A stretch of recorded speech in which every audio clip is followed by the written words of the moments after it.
ओम श्री शक्ति नमः। ओम श्री शक्ति नमः। ओम श्री शक्ति नमः।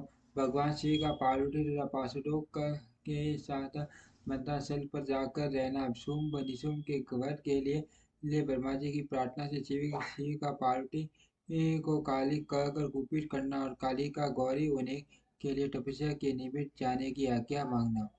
भगवान शिव का पार्वती तथा पार्षदों के साथ मंदराचल पर जाकर रहना शुंभ निशुंभ के वध के लिए ब्रह्मा जी की प्रार्थना से शिव का पार्वती को काली कहकर कुपित करना और काली का गौरी होने के लिए तपस्या के निमित्त जाने की आज्ञा मांगना। वायु देवता कहते हैं, इस प्रकार महादेव जी ही सनातन पराशक्ति पाकुर वायु देवता इस प्रकार महादेव जी से ही सनातन पराशक्ति पाकर प्रजापति ब्रह्मा मैथुन की सृष्टि करने की इच्छा लेकर स्वयं स्वयं भी आधे शरीर की अद्भुत नारी और आधे शरीर से पुरुष हो गए। आधे शरीर से जो नारी उत्पन्न वो हुई थी वह उनसे सत्य रूपा ही प्रकट हुई थी। ब्रह्मा जी ने अपने आधे पुरुष शरीर से विराट को उत्पन्न किया। वे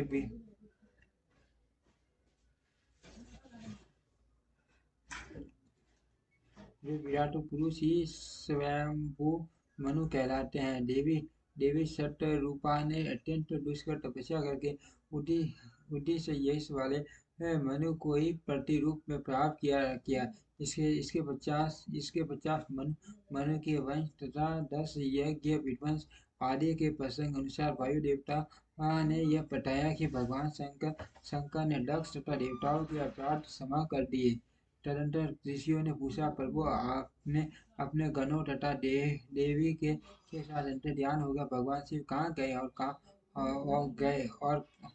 कहाँ क्या करते फिरते हुए।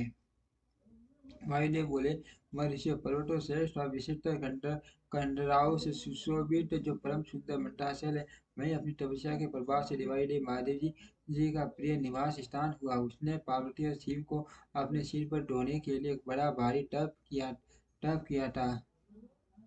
उसने पार्वती और शिव को अपने शरीर पर ढोने के लिए बड़ा भारी टब किया था और दीर्घ काल के बाद उसे उनके सरनाल बिंदुओं के स्पर्श का सुख प्राप्त हुआ था। उस पर्वत के सौंदर्य का विस्तार पूर्वक वर्णन षष्ठों मुखों द्वारा 100 करोड़ वर्षों में भी नहीं किया जा सकता। उसके सामने समस्त पर्वतों का सौंदर्य टूट हो जाता है। इसीलिए महादेव जी ने देवी का प्रिय करने की इच्छा से उस अत्यंत रमणीय पर्वत को अपना अंतःपुर बना लिया। इस सर्वश्रेष्ठ पर्वत का स्मरण करके रम्य आश्रम के ये समीप स्थित हुए अंबिका सहित भगवान त्रिलोचन वहां से अंतर्ध्यान होकर चले गए। मंदराचल के उद्यान में पहुंचकर देवी सहित परमेश्वर वहां की रमणीय तथा देवीय अंतपुर की भूमियों में रमण करने लगे।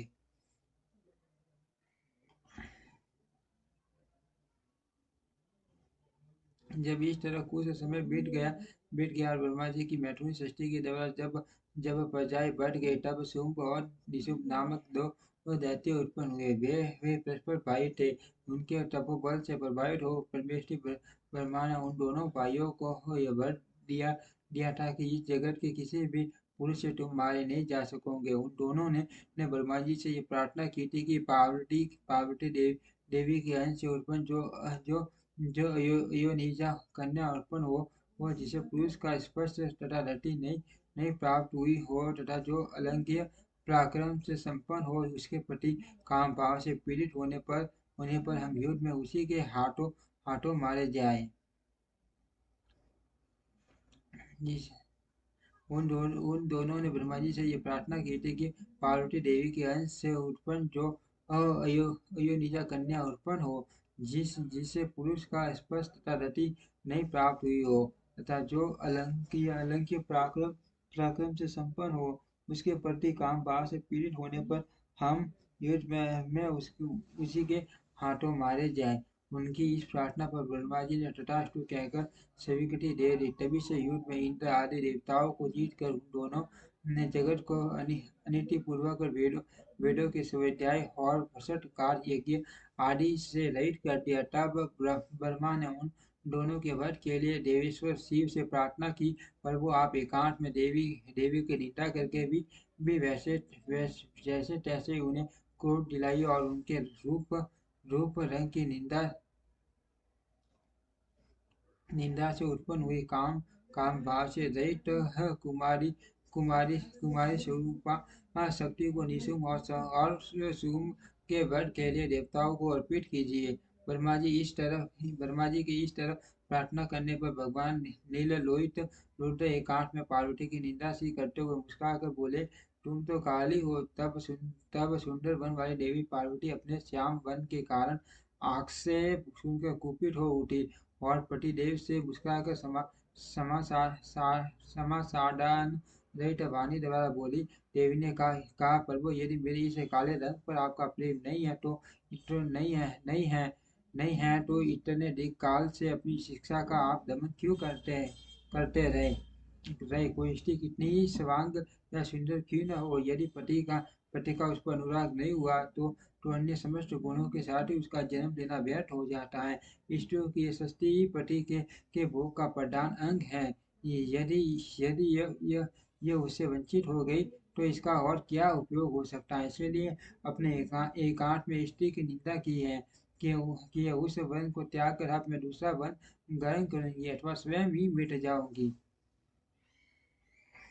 ऐसा कहकर देवी पार्वती सैया से उठकर खड़ी हो गई और तपस्या के लिए दृढ़ निश्चय करके गद कंठ से बचाने की आज्ञा मांगने लगी।